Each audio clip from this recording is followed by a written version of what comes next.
یوب میں دہشت گردوں کی فائرنگ سے پنجاب کے 9 افراد کی شہادت پر فضا سوگوار. شہداء کا تعلق ڈی جی خان، خانیوال، گجرانوالہ، لودھراں، اٹک، گجرات اور لاہور سے ہے. میتیں آبائی علاقوں کو روانہ. شہید ہونے والوں میں والد کے جنازے پر آئے دنیا پور کے 2 بھائی بھی شامل. ایک گھر سے باپ اور جوان بیٹوں کو موت پر ہر آنکھ اشک بار. اسسٹنٹ کمشنر یوب کے مطابق دہشت گردوں نے مسافروں کو بسوں سے اتار کر شناخت کے بعد قتل کیا. صدر مملکت، وزیر اعظم، وفاقی وزیر داخلہ اور وزیر اعلیٰ بلوچستان کی یوب دلخراش واقعے کی شدید مذمت. صدر نے کہا فتنۃ الہندوستان پاکستان میں خون ریزی کی سازش کر رہا ہے. وزیر اعظم نے کہا کہ بے گناہ افراد کے خون کا بدلہ لیا جائے گا. دہشت گردوں سے پوری قوت سے نپٹیں گے. وفاقی وزیر داخلہ محسن نقوی کی لواحقین سے دلی ہمدردی اور اظہار تعزیت. کہا بھارتی اسپانسرڈ دہشت گردوں اور اعلی کاروں کی ہر سازش قوم کی حمایت سے ناکام بنائیں گے. سرفراز بگٹی نے کہا بے گناہوں کا خون رائے گا نہیں جائے گا. یہ ریاستی جنگ ہے، اس میں دو ٹوک فیصلہ ہوگا.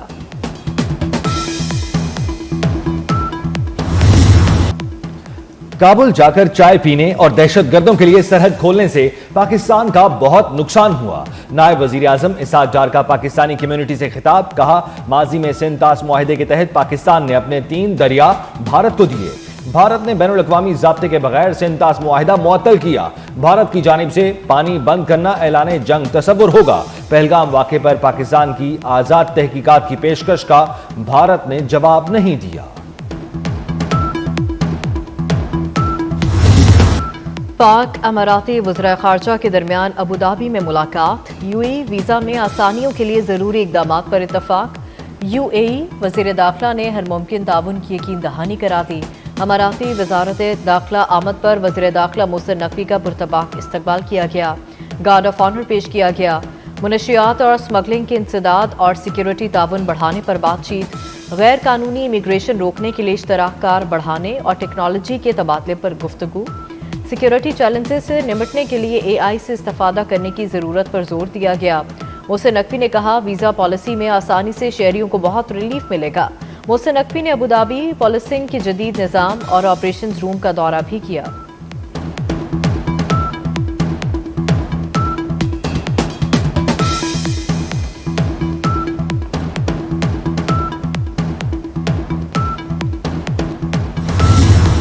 اپوزیشن کے 26 معطل ارکان کی نااہلی ریفرنس پر اسپیکر پنجاب سے ملاقات. اسپیکر نے ہنگامہ آرائی کرنے والے ارکان کا موقف سنا. اسپیکر اور معطل ارکان میں مذاکرات کا دوسرا سیشن آج ہونے کی توقع. اس سے قبل اپوزیشن چیمبر میں معطل ارکان اسمبلی کی مشاورت ہوئی تھی.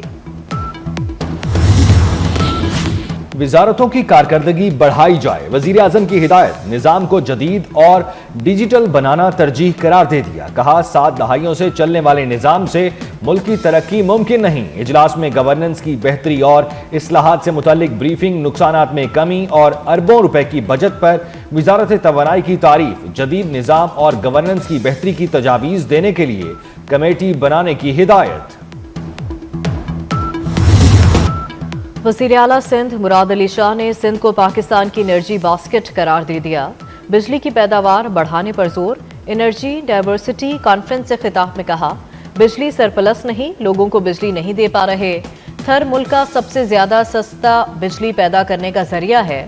نوری آباد بجلی گھر کراچی کو سب سے زیادہ 100 میگا واٹ بجلی فراہم کر رہا ہے. 6 سالوں میں کوئلے سے 31 گیگا واٹ سے زائد بجلی تیار کی. تھر کی بجلی زیادہ تر پنجاب میں استعمال ہوتی ہے. 70% گیس سندھ میں پیدا ہوتی ہے. اداکارہ حمیرہ کی موت کا معمہ نیا موڑ آ گیا. اداکارہ کے ساتھ زیادتی اور زبردستی نشہ کرائے جانے کا انکشاف. میرپور خاص سے وزیر اعظم پورٹل پر درج شکایت میں دعویٰ. شکایت کنندہ ڈاکٹر سیدہ کائنات نے کہا کہ حمیرہ پر بااثر افراد سے تعلقات کا دباؤ تھا. منظم سازش کے تحت قتل کیا گیا. آئی جی سندھ نے درخواست پر لگائے الزامات پر تحقیقات کا حکم دے دیا. درخواست کو تحقیقات کا حصہ بنا دیا گیا. اداکارہ حمیرہ اصغر کی موت 8 سے 10 ماہ قبل ہوئی. پوسٹ مارٹم رپورٹ سامنے آ گئی. جسم کی کوئی ہڈی نہیں ٹوٹی. بال اور شرٹ کے ٹکڑے کیمیائی معائنے کے لیے بھیجے گئے. لاش ڈی کمپوز کے آخری مرحلے میں تھی. فزیکل معائنے سے زیادتی کا پتہ لگانا مشکل ہے. اداکارہ حمیرہ اصغر کی میت لاہور منتقل، بھائی اور بہنوئی نے کراچی سے لاش وصول کی۔ بھائی نوید نے والدین کے ساتھ قطع تعلق کی خبر کو افواہ قرار دے دیا، کہا 1 ماہ قبل پھپھو کے انتقال کی وجہ سے والدین صدمے میں تھے، پہلے دن سے انتظامیہ اور پولیس سے رابطے میں ہیں۔ حمیرہ اپنی مرضی سے کراچی شفٹ ہوئی تھیں، 1.5 سال سے رابطے میں نہیں تھیں، تھوڑی بہت ناراضگی رہتی تھی۔ مالک مکان نے بھی حمیرہ کو پریشان کیا ہوا تھا۔ پوسٹ مارٹم اور شواہد کی روشنی میں مقدمہ درج کرائیں گے۔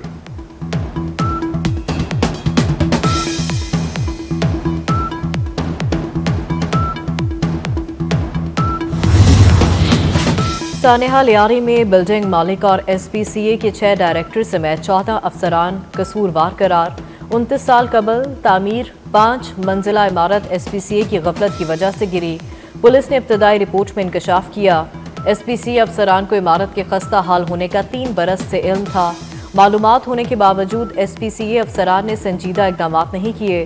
رپورٹ سٹی کورٹ میں جمع کرا دی گئی۔ گرفتار 9 ملزمان کا 3 روزہ جسمانی ریمانڈ حاصل کر لیا گیا۔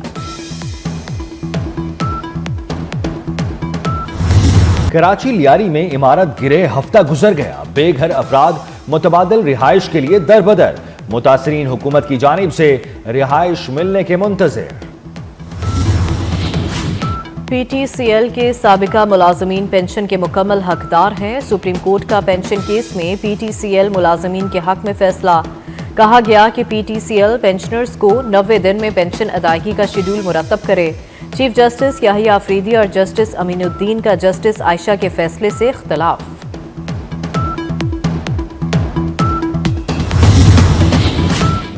نائب وزیر اعظم اسحاق ڈار کی ملائیشین وزیر اعظم انور ابراہیم سے ملاقات، پاکستان کا 2 طرفہ تعلقات مزید مستحکم بنانے کے عزم کا اعادہ۔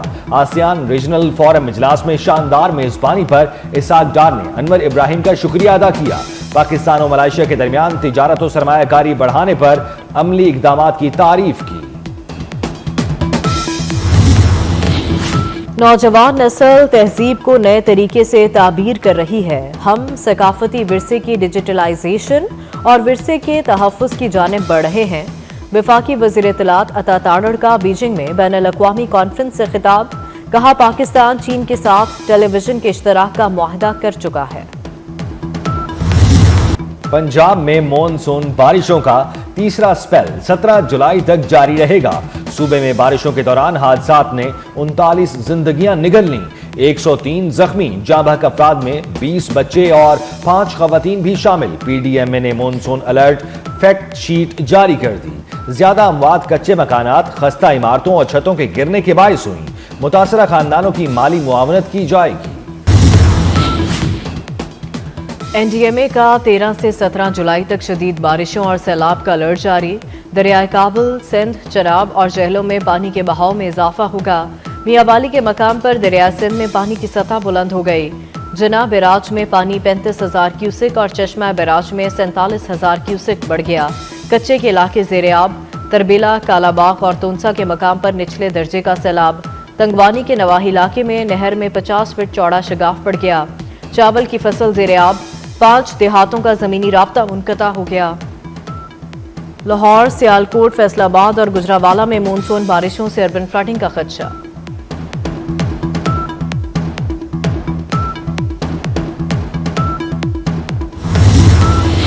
پاکستان ریلویز کو 18 سال بعد تاریخ ساز آمدنی، ریلویز نے 93 ارب روپے کما لیے۔ مالی سال 2024-25 کی رپورٹ جاری، مسافر ٹرینوں سے 47.5 ارب، مال گاڑیوں سے 31.5 ارب روپے حاصل ہوئے۔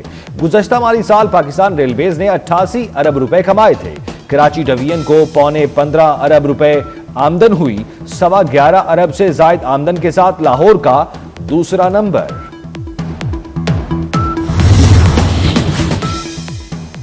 بھارت بند احتجاج سے انقلاب کی دستک میں تبدیل، کسان دشمن پالیسیوں اور مزدور کش قوانین پر مودی حکومت کے خلاف ملک گیر ہڑتال۔ 30 سے 40 کروڑ افراد نے بھارت بند میں حصہ لیا۔ ایک دن میں معیشت کو 15,000 کروڑ کا نقصان۔ ریلوے اسٹیشن سنسان، بینک بند اور بازار مکمل ویران ہو گئے۔ سوشل میڈیا پر